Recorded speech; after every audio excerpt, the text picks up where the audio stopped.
ยามแรงของบ้านสาวตีเด้อนี่คือน้ำห้วยเนาะมันอาจสิคุ้นหน่อยนึงเนาะทุกคนเพราะว่าฝนตกเมื่อวานนี้เอาเนาะทุกคนหลังจากเราเห็ดแล้วเนาะหาก็สิมานั่งค้างไฟอยู่พี่เนาะทุกคนประมาณชั่วโมงไฟได้กินเนาะ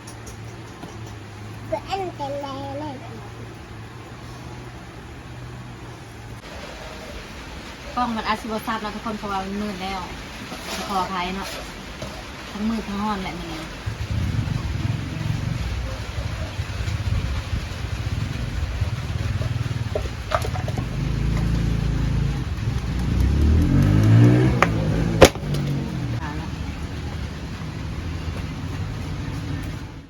คนมื้อนี้พบกับช่อง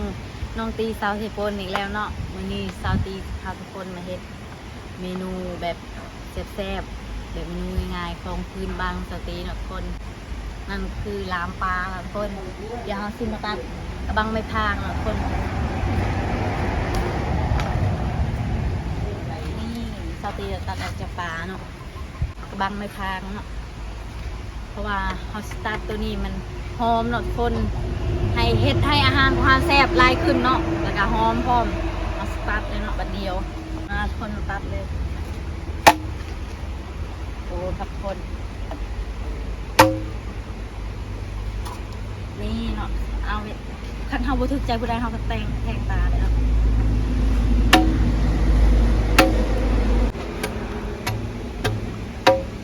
นี่ได้แล้วคันผู้ใดอยากตัดสั้นสำนีก็ได้เนาะเอาตีกันได้ตัดเลยเนาะให้เป็นหูแบบนี้เนาะแล้วก็ใส่ปลานี่แบบว่าต้องล่างเลยทุกคนเพราะว่าจะให้มันหอมมาทุกคนมาเริ่มแต่งกินกันเลยสาวตีสิมาบอกสูตรเนาะเพราะว่ามันมีอย่างแน่นี่คือหอมคาเนาะทุกคนเอาสีลามมือนี่ได้ใส่หอมคานำมันสิผักเนาะอันนี้ก็เป็นมะเขือโคตรยาวเลยบนนี้งามแฮงอ่อนๆเลยเนาะอันนี้ก็เป็นตาล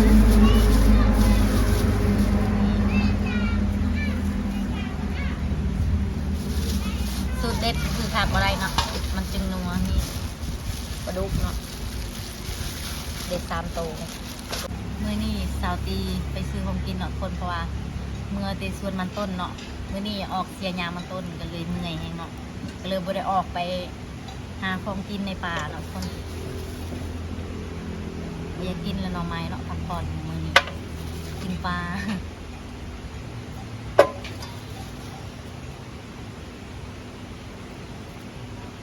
เอาซ่อมตัวมันแก่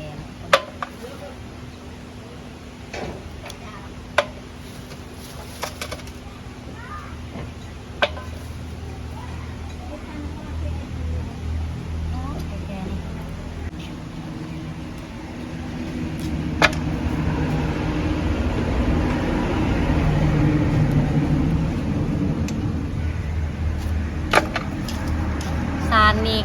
ก็หากินบ่ง่ายแล้วทุกคนหากินยากเนาะเพราะว่ามันจะอยู่ในป่าลึก6 เมตรเนาะป่าลึกแล้วแหละคนลึก6 เมตรเนาะเรายอมซื้อมันอยู่ในป่าลาวนี่บ่ค่อยมีเลยคนต้องอยู่ในป่าลึกเนาะ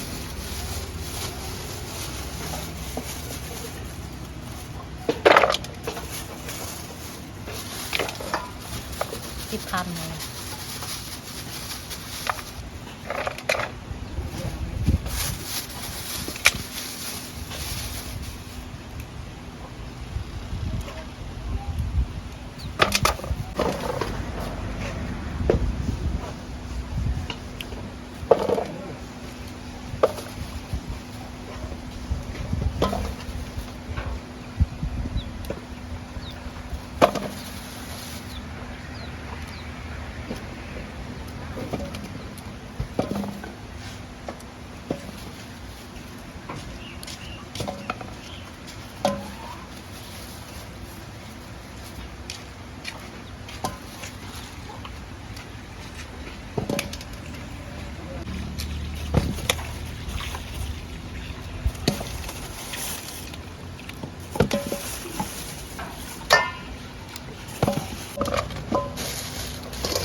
มีบุตรเยกซื้อหรอ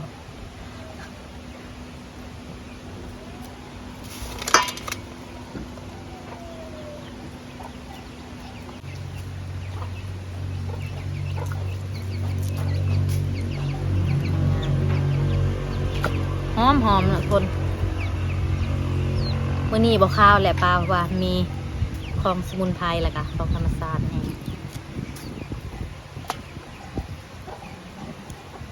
ดูเป็นข้าวได้ข้าวเดียวมดปลานะ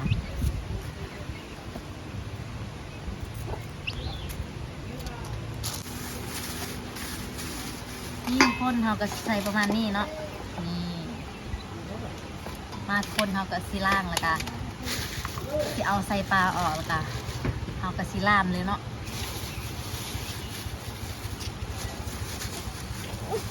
ใส่ปลาดุกออกเนาะ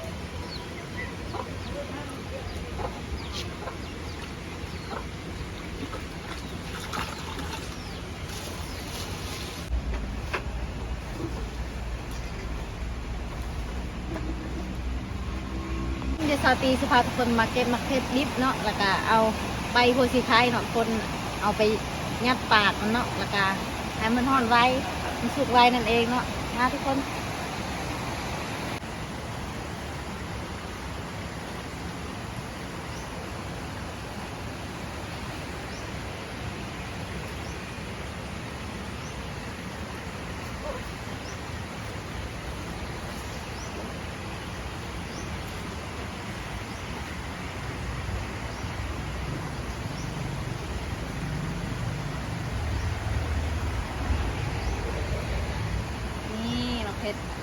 งามเลยทุกคน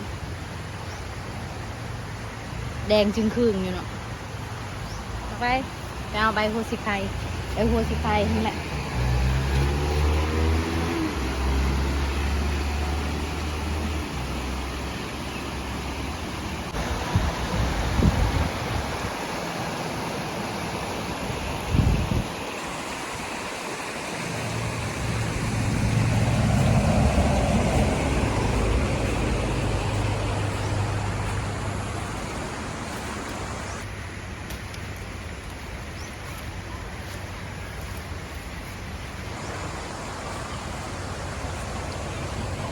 เบิ้งดีทุกคนอันนี้โมเมนต์ผักกาดเด้อแต่มันเป็น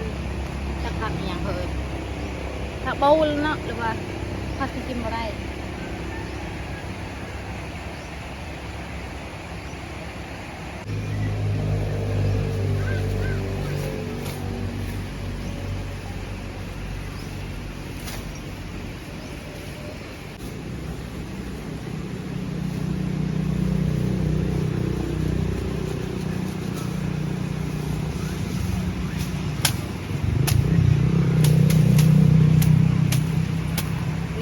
ได้แล้วทุกคน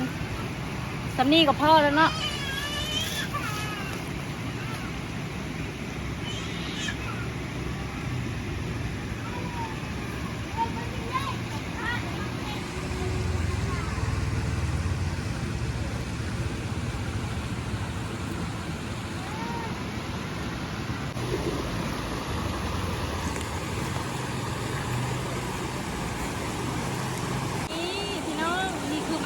ยามแรงของบ้านชาวตีเด้อนี่คือน้ำห้วยเนาะมันอาจสิคุ้นหน่อยนึงเนาะทุกคนเพราะว่าฝนตกเมื่อวานนี้นี่คือต้นหมากลิ้นไม้เนาะที่ชาวตีได้ปลูกไว้จากที่ได้สิริกินเนาะมันเกลือปินนั่นเองของหมากของชาวตีก็เลยปลูกไว้เลยบูมันสิเป็นหรือมันสิตายเนาะไปทุกคนไปเมนูมาต่อเลยนี่ทุกคนเขาก็ได้ล้างปลาเรียบร้อยนะเนาะเราก็ใส่ในกระบังใส่หัวหรือใส่หางก่อนก็ตามสบายมันเรียดเนาะมันเรียดเนาะใส่นี่เนาะทุกคนให้มันเกลือเนาะ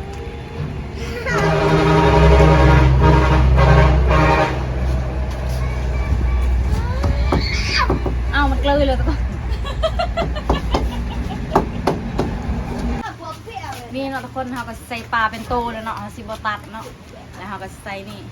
มังหุ่งแล้วก็ซานแล้วก็เป็นนัวเนาะเกลือมะเขือดิบกินนี่เนาะแล้วก็มะเขือส้มบ่มีอย่างไรเนาะทุกคน แต่ซ้ำนี่แหละ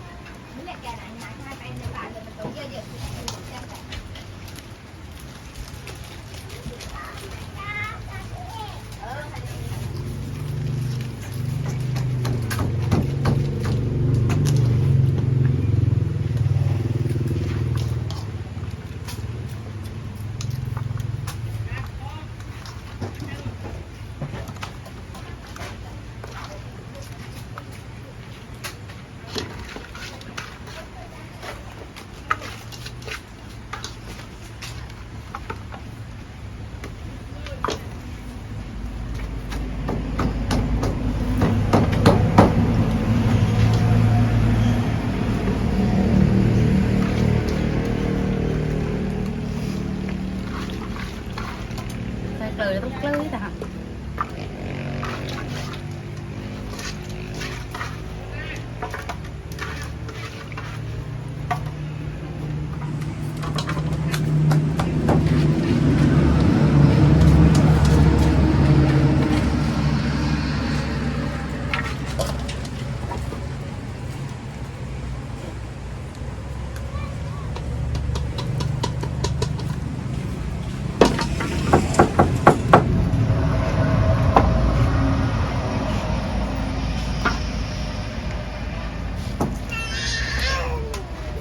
แล้วเนาะทุกคนค่ะเขาสิอัดปากไว้เนาะอย่าให้มันเบาหลายเนาะเจาะเจอ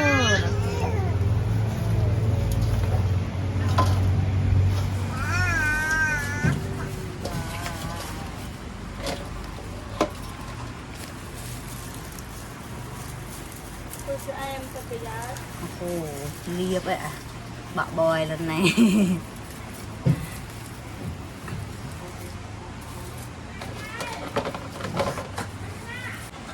นี่ทุกคนแล้วเด้อเดี๋ยวสิพาทุกคนไปทางไปเนาะอาหารนี่เมนซาตีเคยเห็ดครั้งแรกเนาะคนมันแซ่บหรือบอกมันรุ่นเหมือนกันเนาะมันเจาะหน้าได้เลยจะมีบ่ Riêng về đằng họ kìa. Chị đặt. Riêng nhỉ. นี่มันบ่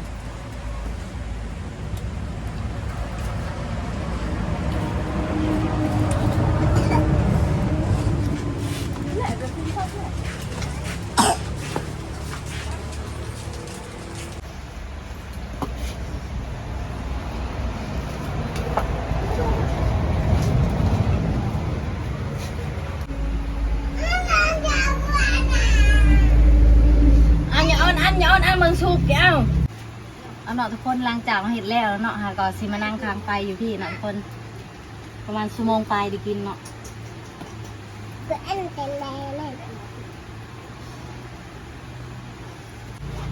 เราสินั่งพิงไฟอยู่พี่เนาะทุกคนเพราะว่าเราก็ต้องได้พริกตลอดเนาะเพราะว่ามันสิไหม้เนาะคันเราได้ปะมันเนาะไหม้แล้วก็บ่ได้กินเนาะทุกคนมันไหม้ก่อนเนาะ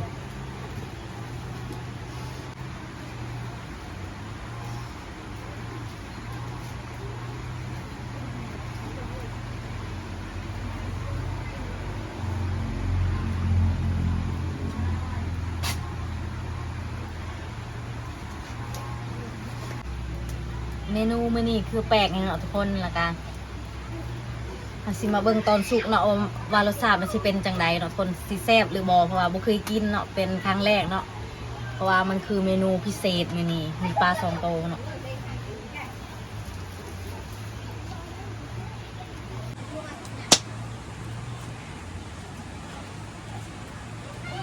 ค่ะคือมันเจาะดาวเลยค่ะ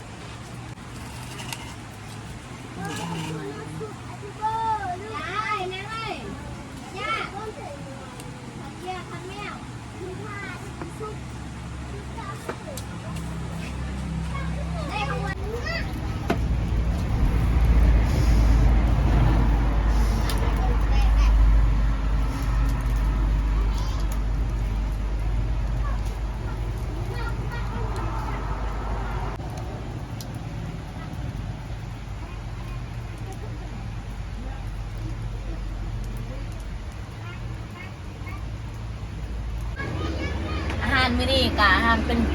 อาหารบ้านๆเนาะทุกคนบ่มีหยังเลิศหรูเนาะ บ่มีพิซซ่าบ่มีกุ้งเนาะทุกคนบ่มีอาหารตามสั่งเพราะว่าเป็นอาหารของชาวบ้านหรือว่าอาหารธรรมชาติเนาะทุกคนอาหารแบบง่ายๆบ่มีอยู่รูอยู่แพงบ่มีเนาะทุกคนมีแต่อยู่ต้มเลยเนาะที่ให้อาหารของชาวบ้านนอกก็มีซ้ำนี่แหละทุกคนเลิศลูกกว่านี้บ่มีแล้วเนาะเบิ่งขึ้นพวกกับใครสิเพมาแล้วเนาะอันนี้ก็เป็นคุ้มเลยเนาะ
มาทุกคน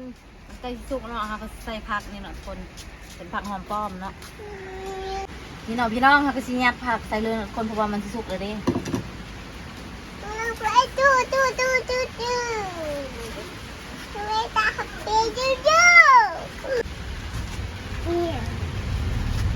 น้องเบิ่งน้ำมันไหลเนาะเอาสุกเลยเด้อพี่น้องนี่พี่น้องสุกเลยเด้อทุกคนเอาพี่น้องนี่เด้อสุกแล้วเอาสิมาแตงผ้าขาวเหมือนกันเลยเด้อก็สุกแม่นเรื่องง่ายเลยเนาะทุกคนเพราะว่าเซาตีจริงนั่งไฟนั่งคุมมันเนาะทุกคนแต่ยังบ่มืดนี่มืดแล้วเนาะนี่ก็จะได้กินแต่บอกคำเดียวเลยเนาะว่าโคตรหอมแฮงมาทุกคนเอาพี่น้องเขาก็สิมาลุ้นกันเนาะว่าหน้าตามเป็นยังไง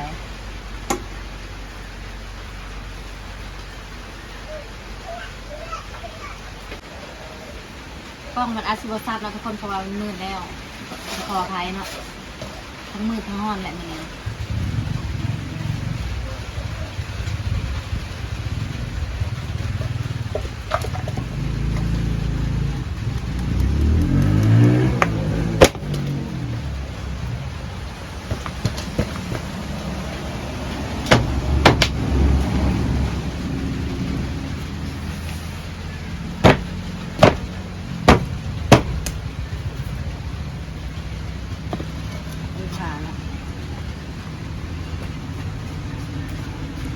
นี่ทุกคนเสร็จแล้วเนาะหน้าตามก็จะเป็นประมาณนี้มาคนมาเด้อพี่น้องเขาชิมมาชิมกันน่าสิแซ่บอยู่บ่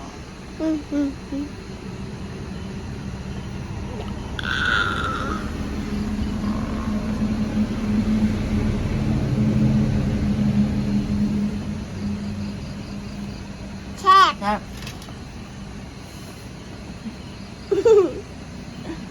แซ่บแห้งอ่ะทุกคนเจ็บฮะว่าเห็นเนื้อปลาหรอกเพราะมันเปื่อยมาแล้ว เปื่อยยังไม่ได้ฉ่ำเห็นแต่กระดูกเบ็ด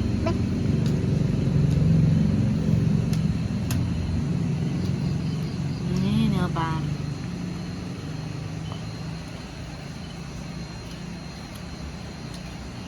เป็นกับข้าวไหม้ห่อนๆเนาะ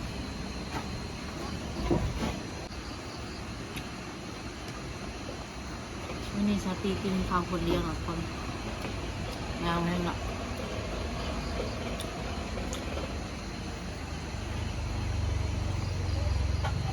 ข้าวไหม้เนาะมาปาร์ตี้บิดอบมึง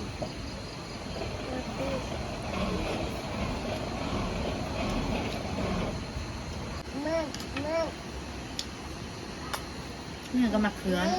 เปื่อยเลยไปลูก